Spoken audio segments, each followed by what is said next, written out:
Hey y'all, it's Crystal. Thanks for coming by today. I'm just going to be starting a new little reading vlog, a little secret project. Mwahaha.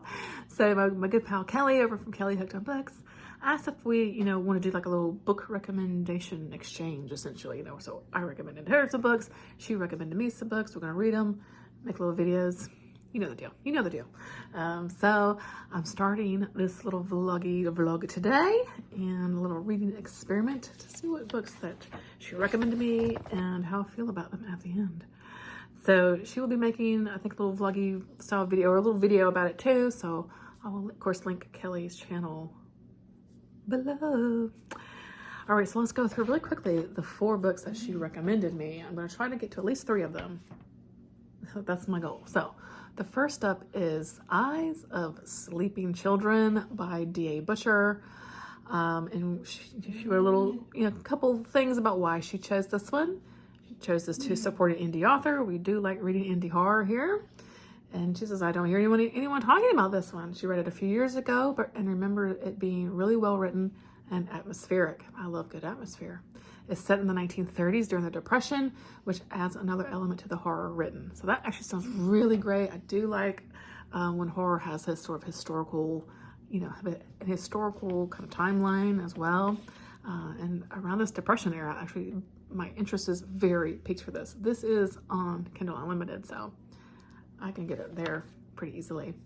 Okay, number 2 is Agnes at the End of the World by Kelly McWilliams. A religious cult plus the end of the world is all you need to know about this one.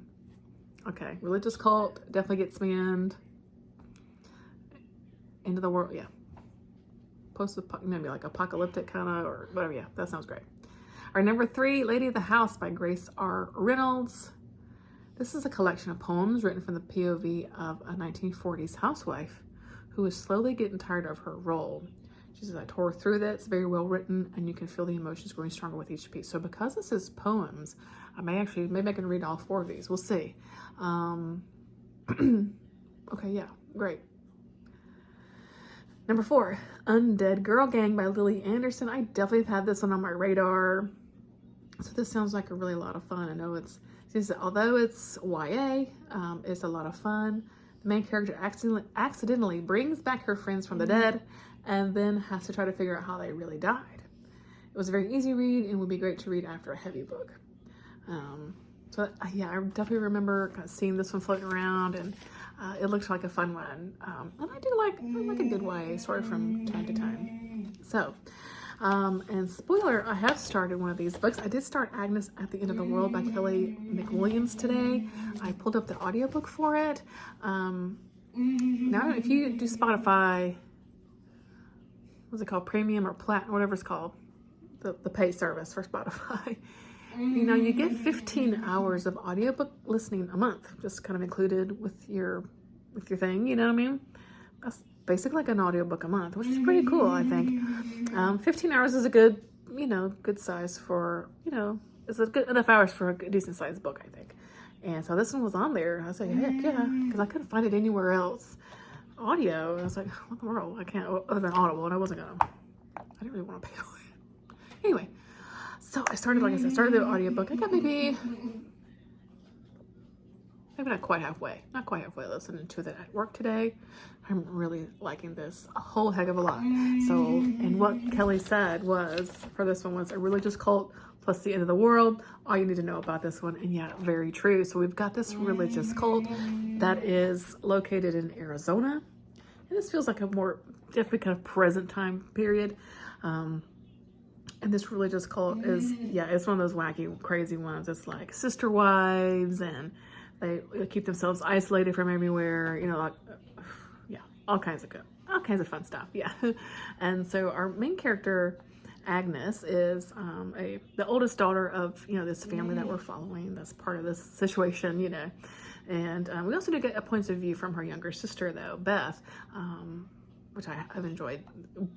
Both of these points of view I've been enjoyable. Sorry, my son is always humming in the back of my videos. It's whatever. What was I gonna say? Lost my track. Oh yeah, so there's that going on. We got this cult going on, right? And then in this sort of outside world around this cult, there is a there's, you know, stuff has hit the fan. There's this virus running around that affects not only humans, but basically all living things, animals, birds, everything. And yeah, it's very interesting the way that the virus itself works and what it kind of turns, you know, the creatures into. Very, very interesting, and it has spread, or is spreading, you know, pretty rampantly around the world. I'm assuming it's a global thing, but you know, at least in the sort of continental U.S., North America, I'm sure. Anyway, so we've got these kind of two different things that are going on. Now, of course, you know, like Agnes and her sister don't actually really know much of going on with the outside world because they're very sheltered from it, and they're not allowed to read, you know, like newspapers and things like that. But they, you know, what we find about Agnes is if she doesn't make contact with someone in kind of the outside world, because one of her younger brothers is diabetic, and so. She has been secretly meeting this nurse woman who is, you know, getting her insulin basically for her brother. That's right at the beginning of the story, and it's through these kind of interactions that she discovers that there's something going on in the outside world and that kind of thing. And his story is just going from there, and yeah, I'm just really, really enjoying this so far. I'm really liking the characters. I'm really liking this really like good. Like look into this kind of religious cult that's going on. If you like religious cult type stuff, I mean, you do. I think we'll probably find this interesting, if not a little bit frustrating and angry, you know, because, you know, misogyny, that's always fun. But yeah, so far so good with this one. And yeah, I'm very curious to see, because I've still got quite a chunk left of the book, so I'm really curious to see like where I'm at in the story now. What's going to come up next, you know? And there's something about Agnes. There's something special about Agnes too that we're figuring out. So, so yeah, it's good. I'm really enjoying it so far. And I would definitely say this is more of kind of a YA leaning kind of story too, because our, you know, the two girls are teenagers. But I'm really liking it. Really well written so far. So far so good. So yeah, I'll check in later when I got something to say. I just right now I'm going to organize some of my stuff into this new binder that I just picked up. I have spent some time this past week, and today's Monday. What's today? The 13th of November. I spent some time this last weekend organizing all of my K-pop stuff. So I got, you know, albums and photo cards and stuff like that. So I spent a lot of time organizing that stuff. But I needed an extra binder to put some of my like larger items in. And you guys don't care, but anyway. So I'm gonna do that right now. Then, you know, cook dinner, Monday night stuff. So I'll check in later. All right.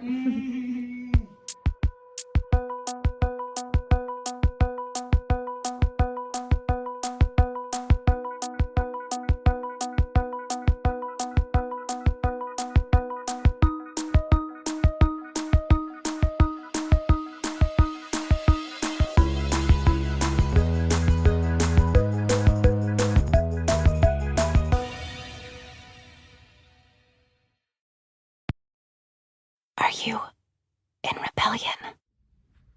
Hey y'all, I just wanted to do a check-in because I did finish Agnes at the End of the World, and overall I really did enjoy it. I really kind of liked, I think I talked a little bit about kind of what the story was about. This virus is, you know, ending the world, and then we're focusing on this sort of religious cult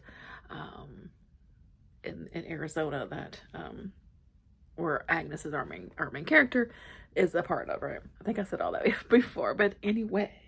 So as I think I last checked in, I was maybe like, I don't know, third of the way through the book or so. I don't know exactly. So I, you know, finished out the chunk of the book, and how everything kind of ended up was definitely really interesting. I really enjoyed kind of seeing how everything played out. So as what I really liked was this juxtaposition of this kind of outside world versus this, this inner sanctum of this, like I said, this religious cult, and how those worlds we know will eventually collide at some point, right? And what that means for Agnes, what that means for her family, all that kind of good stuff. And Yeah, I didn't really enjoy that. So, this being a religious cult, religion is a big part of this book, I will say, which may or may not, turn somebody on or off to the book or whatever. So, a lot of discussion about religion, and God, and that kind of thing. What is God? Who is God? All that, all that kind of stuff. Some non-believers and believers, that kind of definitely sort of a thread through the story as well, especially when it comes to Agnes, who I think I also mentioned, like, there's something special about Agnes, and maybe she has a little something within her to help with this virus. Does that make sense? Yeah. So yeah, overall, I definitely really enjoyed it. I'd say probably about like a 4-star. Yeah, it was definitely enjoyable, kept my interest. I really liked the characters. I liked the writing, and I liked just seeing how this world of this particular vision of a of a viral sort of outbreak, and how that affected the world, and all that kind of good stuff too. So yeah. That's it. So that was a winner. Not sure what I pick up yet, but yeah, I'll let you know what I decide to read next. Okay.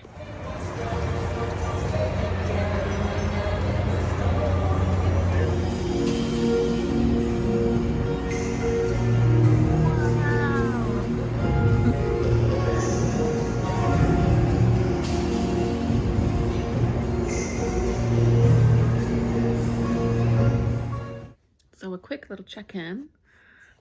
I just finished Lady of the House, which you can't see that. Lady of the House by Grace R. Reynolds. Now this is a book of poetry, and a really good poetry book. I always say I don't know like how to really talk about poetry. I just know when I read something and I like it, like, you know what I mean? Like, you know what I mean? But yeah, this was really great. So basically it's talking about a woman who's the lady of the house. This is post World War II, so we're kind of in the 1950s, or late 1940s, war has ended, and all, of course, the soldiers have come back home, and all the women that were working at once upon a time, to help during the war are now just told to go back to, being, the homemakers that they were before. And this lady of the house is just really not that pleased about that. And honestly, she really harbors some hard feelings towards her husband. I think they never really liked each other anyway. Yeah, it just seemed like it was a really good relationship anyway. But now she has this animosity of like what her life is now, as this lady has to cook and clean and all the wife things, and she thinks about wanting to get a job, and her husband's like, why do you need to work? You don't need to work, blah, blah, blah, blah, blah. And so this is the storyline of this sort of descent into almost like this hatred that this woman has towards her life, and things like that. And it's sort of these sequential little poems that are telling this story of what's going on with this woman, and the heart, again, just this really negative, like, stuck feeling she has, and just the utter resentment she has towards her husband, honestly. Yeah, she really pretty much always is picturing him dying or dead, and but this poet's a little dark. This poetry's a little dark, yeah.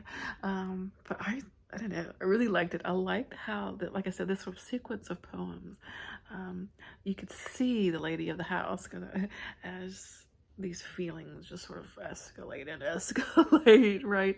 And then the sort of ending of it all, and yeah, I don't really know what else to say about poetry, but when I enjoy it kind of thing, So this was great, and highly recommended if you're looking for poetry with a little darkness to it. Yeah, I enjoyed it a lot, so yay.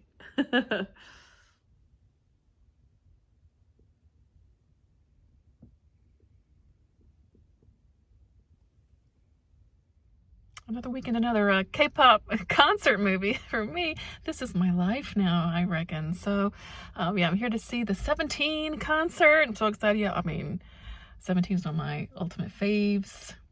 I'm so excited. I got like a front row seat though, because I waited so late to get a ticket. So hopefully I won't get a like hurt neck, because I'm an old lady. Okay, bye.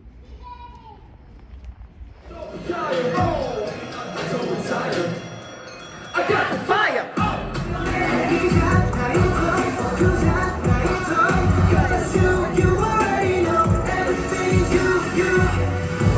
Good to me, good to me. Ay, ay, ay.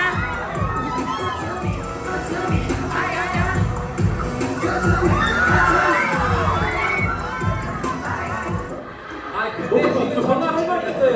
僕が言いたいことあるんです 지금 디에이터 입술에 무언가를 했어요. 今ディエイトさんが唇に何かしでかしました 기부렸어? 맞아요. 이거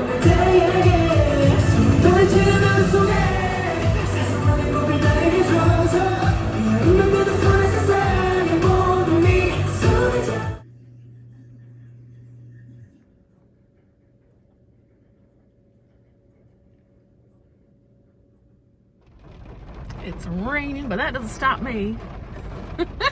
I'm on my way to a little fun event, my little local business, a Stray Kids themed Christmas Evil event. I'm really excited for it. I've been looking forward to it since they announced it like a month ago. And this rain's not going to stop me today. I'm sorry, it's just not. So let's go check it out, see what it's all about. I did finish a couple books, and I'll talk about those later, but I finished Eyes of the Suffering Children. Is that what it's called? That book. Ending got me. Ending got me on that one. So when I come home, I'll wrap up the last 2 books I read, and that'll be the end of the vlog. So, all right. Alrighty, guys. I just got back from my little K-pop event I went to. Oh my god, it was so fun. I'm glad I braved the weather because it was so much fun. They had a bunch of vendors there selling their K-pop wares, and of course I bought an album. They had a little fun like craft things you could do, like make a ornament and make like a bracelet. Oh, just fun stuff that they had for us, and it was a cup sleeve event, and so the cup sleeve was holiday themes. And this was a Stray Kids Christmas Evil, if you know you know. But so here's the cup sleeve we got, and then there's this little cheeky Felix at the end. I love it so much. I love it so much. I had so much fun. You know, so if you're into K-pop, I talk a lot about K-pop. I know, I'm sorry. I'm not sorry, but whatever. You know, check your local area, because there are a lot of local groups that either are members, like group specific. Like this was put on by Stayville, North Carolina, and they, you know, organize stuff in kind of my general area. There's like group specific, or in the regional area. Like I'm sure where you are, I'm sure someone is organizing stuff, or sometimes there's just like general like K-pop of North Carolina or K-pop of Maine, wherever you live, you know, that organizes little fun things like this for you to do. So, you know, check your local areas if you're wanting to look for fun events like that. Anyway, I had so much fun. I'm so glad I went. So let's wrap up this little vlog. So Kelly, did she give me good recommendations? Let's see. Let's talk about these last 2 books first, and then I'll let you know. Okay, so I did finish up Undead Girl Gang 2. I think I talked about actually starting it, but I did listen to the audiobook at work one day. I actually had a really fun time with this one. This was a really fun book. It is a YA story and has a lot of witchy stuff. So if you're looking into, you know, for a book with some witchy vibes, definitely recommend this. So basically we've got, you know, it's girls in high school, and we're following our main girl. She's a bit of an outsider in this group, and she and her best friend, they're peas in a pod, and they seem to, you know, just be the 2 of them that get along, and everyone else is kind of like into the whole scene, you know, being popular, yada yada yada, right? And then one day, the girl's friend, yeah, she's dead, right? And everyone thinks it's a suicide, because just the like week previously 2 other girls were, you know, hanging themselves in the park, you know, that kind of thing. So like, oh my god, it's a Heather's situation, right?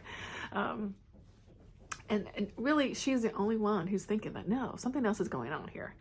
And so she and her best friend were definitely into some witchy stuff, and so she thinks that she tries to do this spell, and to kind of find the truth, and she ends up bringing these 3 girls back to life. Dun dun dun. So hence the Undead Girl Gang, right? And so it goes from there. The story goes from there, trying to figure out the secrets, the ins and outs. Were they murdered? Did they kill themselves? Who knows? You got to read and find out. But I honestly had a really good time with this. I really liked the characters, and everyone. And it's a YA story, so I think there was definitely some meaning behind here that they were the author was trying to do with really we're all just people trying to get through the day-to-day life, and popularity kind of at the end of the day doesn't really matter. Being mean doesn't is not a good way to be, like picking on people, making stories up about people. That's just like, why? What's the point? What's the purpose? Because we all bring our own things to the table and have something to contribute, that kind of thing. But then of course the power of friendship also, especially like girl friendship, during those times when you are feeling left out of things, or you're feeling on the outside of things, when you've got that good girlfriend that gets you, how amazing that is too. And so our friend of course is dealing with that grief when that one person she had was taken from her. So really like that exploration of friendship, girl friendship, and the grief as well. I thought it was handled really well. There was a bit of a love story in here, but it didn't overpower anything. I thought it fit the story really well, because it was all, if you've ever been a teenage girl, I think you understand the power of crushes and that kind of thing. I really like this. I liked the story, kind of where the twists and turns. Like, I definitely see some things coming, which is always good. I don't feel like the author was kind of talking down to the audience at all, or to the reader. I really enjoyed this. If you're looking for, it is a YA. Some people are, just sort of nix that all together, but I had a great time with this, and I think most people would identify with some part of this, I think, and especially if you're looking for some witchy vibes. The witchy vibes are very prevalent. I had a great time with this one. I highly recommend it. And then just this morning, I finished up Eyes of the Suffering Children. I think that's, I don't know, I can't ever remember the name of that book, by D. Butcher. And this book,